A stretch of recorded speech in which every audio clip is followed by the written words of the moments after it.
Hello everyone, আসসালামু আলাইকুম। Europe নিয়ে এটাই আমাদের শেষ ব্লগ। হাসনাত ভাইয়ের কাজিন এসেছেন আমাদের সাথে দেখা করার জন্য। উনাকে নিয়েই রোমের শেষ বিকেলটা ঘুরে বেড়াবো।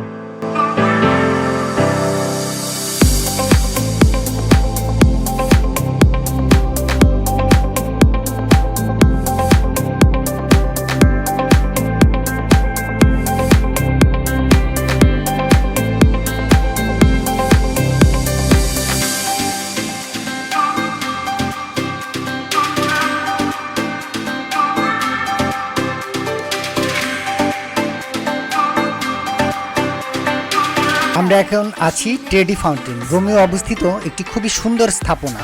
1762 সালে এটি সমাপ্ত হয়। এটিতে ট্রাইটন দ্বারা নির্মিত নেপচুনের একটি বিশাল কেন্দ্রীয় চিত্র রয়েছে, যা পানির প্রবাহ নিয়ন্ত্রণ করে। ঐতিহ্য বলে যে এই ঝর্ণা একটা মুদ্রায় নিক্ষেপ করলে সে বারবার রোমে ফিরে আসে। এটি শহরের সবচেয়ে আইকনিক জটিল ভাস্কর্য এবং ক্যাসকেডিং পানির প্রবাহ, যা দর্শকদের মুগ্ধ করে।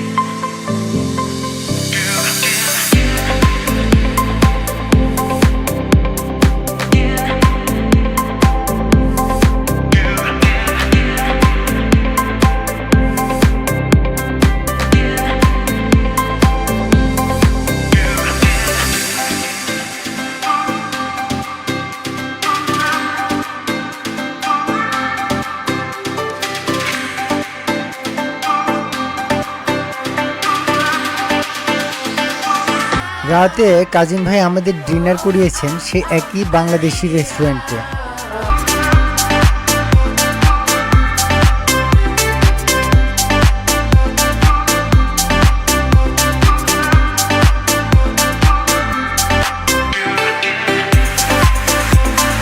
ডিনার শেষে আমরা রোমের শেষ রাতটা এলোমেলো ঘুরে বেড়াই।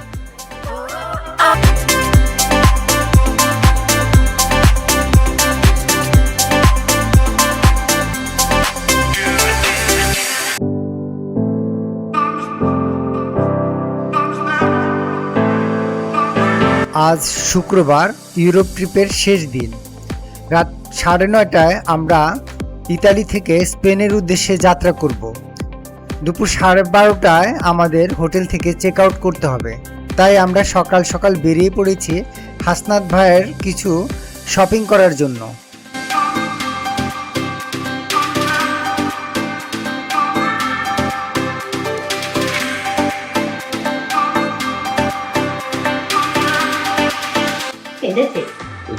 Store our baggage. Yes.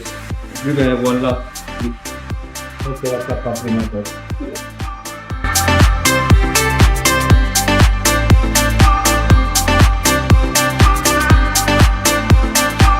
দুপুর 12টায় আমরা চেক আউট করে ফেললাম। স্টোরেজে ব্যাগেজ রেখে আমরা বেরিয়ে পড়ি হাসনাত ভাইয়ের কাজিনদের এলাকা, যেটা রোম শহর থেকে একটু বাহিরে। রাস্তায় বিক্ষোভকারীরা বিক্ষোভ করছে, তাই ইতালিয়ান পুলিশ পুরো শহরের পরিবহন ব্যবস্থা বন্ধ করে রেখেছে। এখানে বাস টিকিট পাওয়া যায় তো?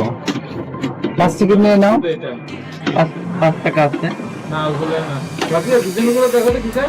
আচ্ছা, বাস টিকিট তো আছে না? বাস টিকিট।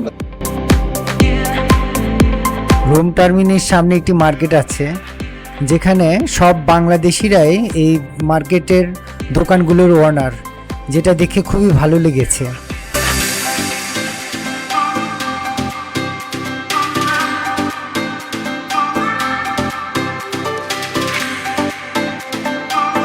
ট্রামের জন্য ওয়েট করছিলাম, হঠাৎ একটি বাংলাদেশি ছোট বাবুর সাথে আমাদের দেখা হয়ে যায়।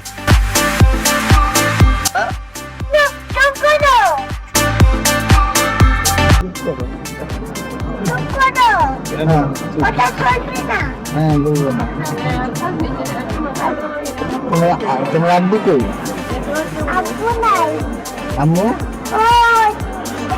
ওরে বাবা তানে লাভ দিনা আর এখানে কাটছে খাসি খাসি দিয়ে ভাত।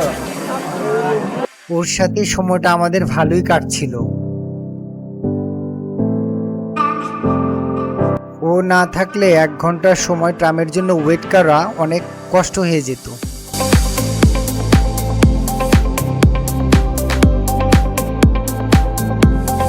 অবশেষে ট্রাম চলে আসলো।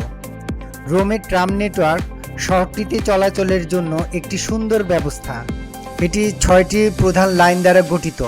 এটি জনপ্রিয় এলাকাগুলি এবং পর্যটন এরিয়াগুলিকে সংযুক্ত করে। কিছু কিছু লাইনে এখনও পুরনো ট্রাম দেখা যায়, যা রোমের পুরনো ঐতিহ্যকে ধরে রেখেছে।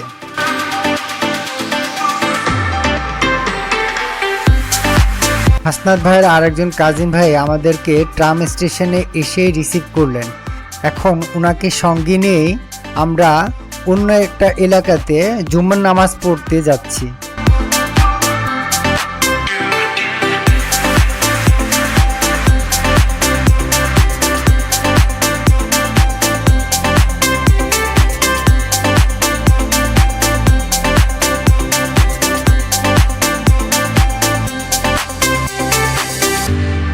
নামাজ শেষে লাঞ্চ করে আমরা কিছুটা সময় গল্প করি।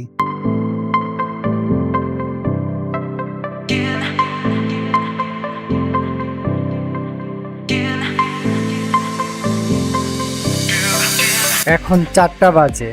বিকেল 5:30টার মধ্যে আমাদেরকে রোম এয়ারপোর্টে পৌঁছাতে হবে। হাসনাত ভাই আরও কিছু শপিংয়ের জন্য এই মার্কেটে এসেছেন। ওনার মার্কেট শেষ হলে আমরা বেরিয়ে যাব।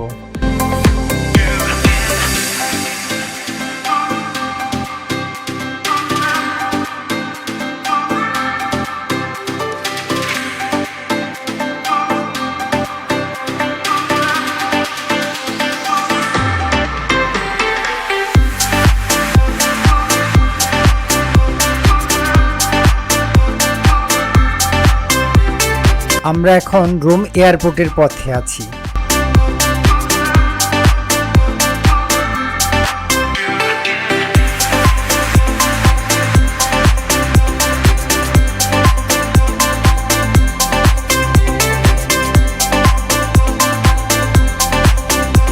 আমরা ইমিগ্রেশন কমপ্লিট করে ফেললাম। ভুলিং এয়ারলাইন্সের এই ফ্লাইটটি রাত 9:30টার দিকে রোম থেকে স্পেনের উদ্দেশ্যে ছেড়ে যাবে। আমাদের ফ্লাইট টাইম হবে 1 ঘন্টা 45 মিনিট।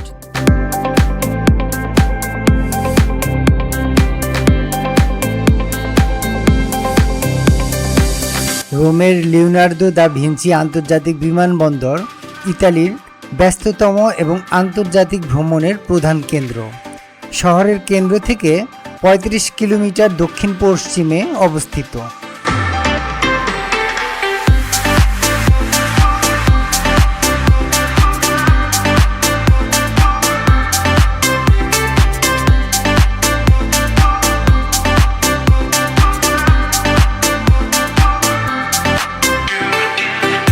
আমরা এখন বার্সেলোনা আন্তর্জাতিক বিমানবন্দর। এটি শহরের কেন্দ্র থেকে প্রায় 15 কিলোমিটার দক্ষিণ পশ্চিমে অবস্থিত। এটি স্পেনের দ্বিতীয় ব্যস্ততম বিমানবন্দর। ইমিগ্রেশন শেষ করে আমরা চলে যাই সালা ভিআইপি ক্যানভাস লাউঞ্জে। বরাবর মতো এখানেও আমরা এমটিভি লাউঞ্জ কিটা ইউজ করি এবং আমরা সকালের ব্রেকফাস্টটা এখানেই করে নেই।